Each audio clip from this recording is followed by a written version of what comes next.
We had the longest presser this morning. You want to talk some more? Yeah, I have a question. Bill Doyle, Worcester Telegram. Great, Bill. You've coached and won a couple of Game 7s. I guess there could be a tendency of the players to get up too much to play in a Game 7. What's the key to coaching and getting your team to perform the best in a Game 7? You got to just focus on the process of winning and not worry about winning. It's important to do the little things, keep it simple. The pressure I've put on all of our guys ever since I played or coached is you got to play hard. That is a talent that doesn't get talked about. And then you got to just lay everything on the line for your teammates. And if you do those two things, the pressure of making a shot, you know what, you're going to more than likely both teams are going to shoot in the 40% range. And you know, if you're hot, you might get into mid 40s or high 40s. But it's about playing hard and playing for your team and not feel the pressure of Game 7. I mean, if we've already kind of felt that last game, because it was, if we didn't win last game, we were, you know, golfing or fishing, whatever you like to do. So we kind of feel that we've already felt that feeling of, you know, we have to win this game. This is our second must-win of the year. Scott, Rich Thompson, Boston Herald. Do you feel the Garden crowd was a little over the top on Kelly Oubre in Game 5? I didn't hear it. I mean, you know, it's certain things that you don't hear as a coach, and I don't hear it. I mean, I read about it the next morning, and even as a player, I never really. Sometimes you have that singular focus, and you kind of can keep everything out that's not important. And you know, we have great crowds. Every playoff crowd is great, and I don't think there's one better than another. Michael Pina, Vice Sports. Coach, how do you anticipate Game 7 impacting minute allocation with regards to Wall and Beal and your starters? I mean, I don't really know. I can't really anticipate what's going to happen. There's fouls, there's situations you can't control, and you have to be able to manage that on the fly. I anticipate them playing high 30s, low 40s. But they need some rest. I like to play on 48. I'm sure they would like to play also, but I've done it before. We'll see how the game is going. Long timeouts. I can burn a timeout here and there to give them an extra rest. But you say, you know, there's so-called minute and a half or 2.5 minute timeouts. They're usually 4.5 minutes. And there's plenty of rest.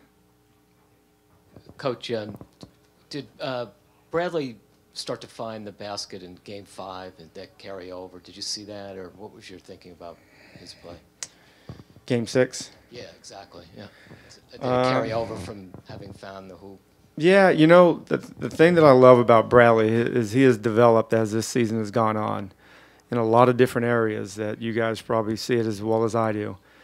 You probably wouldn't have had, you know, a few years ago, maybe even last season, where he gets 14 out of his 15 buckets were twos, and he was 0 for 7 before he hit that last 3, and he only made 2 free throws, and he ended up 37 points. That's a sign of a really well-rounded basketball player, and he does a great job of guarding Isaiah and their guards.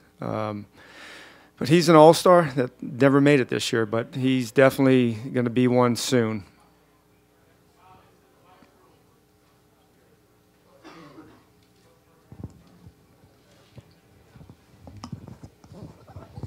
You touched on it real quick just now, but I was just curious for my own sake. Julian Bimbo, Boston Globe. Like, how much his three hasn't necessarily fallen in the series, but he's been in the lane and at the rim with floaters and runners and all kinds of different creative shots in the paint. How much as a player does that take to adjust, like, in series, and has that been interesting for you to watch him evolve that way? Well, he's not just a three-point shooter. I mean, coach, going into the season, you know, I played against them or coached against them just a couple of times a year. So I didn't really know what he can do, but I will say this: he's really improved as this season has gone on with his ball handling. He's not just a shooter. I mean, I think when teams just treat him as a shooter and try to close out on him, that's good for us because I mean, he hasn't made his threes this series, but he's done other things. He's defended, he's playmate, he's got to the free throw line. his mid-range game is, it's really is one of the best in the league, and his ability to finish around the rim has improved. He's a good player. Jared Weiss, CLNS Media. Karpf got hurt early on. He's continued to play really well. I mean, how does he feel physically coming into it after playing on the injury after the past few weeks? Well, it's definitely, it's not ideal, but he's, along with our staff, he's been able to play.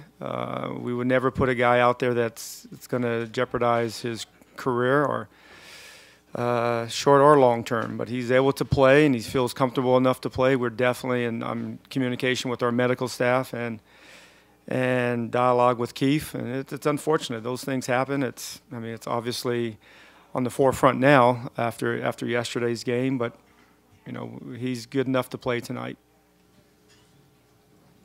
Joseph Pavone, WEI.com, Causeway Street Podcast. Scott, you've been here before. Clearly 2 different teams.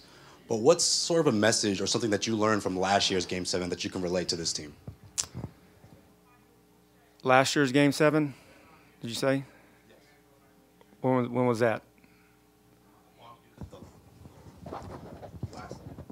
Last year's. Was Larry Bird playing in that game? I'm sorry, last year's coaching experience, just being, or the last time you were coaching, excuse me. Okay. Talking about my situation as a coaching, it's great. It's Game 7s are great. It's everybody knows everybody, and we know that we've all made enough adjustments that we're probably going back to the original plan. And it comes down to players playing. Coaches are going to do their job as best they can, but the players are going to have to play well, and I have confidence in our group. I'm sure just like Brad has in his group, and it's a great opportunity. There's nothing like it. It's you love it. You love Game 7s. Both these teams have been so even. It's really Game 11. Scott, Mark Schwartz, ESPN. When you look into your team's eyes before this game and when you watch them come out on the floor, what are the signs that you're going to look for to know that they're locked in for this Game 7? You know what? I don't really know that. There's some people that can see and look and have their theories, but a lot of times you don't tell anybody until after the game. There's been games that I didn't miss a shot in warm-ups and couldn't throw it in the ocean during the games, and vice versa. You don't know. I know all of our guys are going to be they want to play this game. They're going to be excited to play in this building. They're going to play as hard as they can. A lot of times it goes down to the ball bouncing your way. It goes down to you making a shot. It goes down to whether it's a block charge call. It goes down to a lot of little things that happens. But you got to go out there and play. You got 48 minutes to prove that you're a better team than them, and vice versa.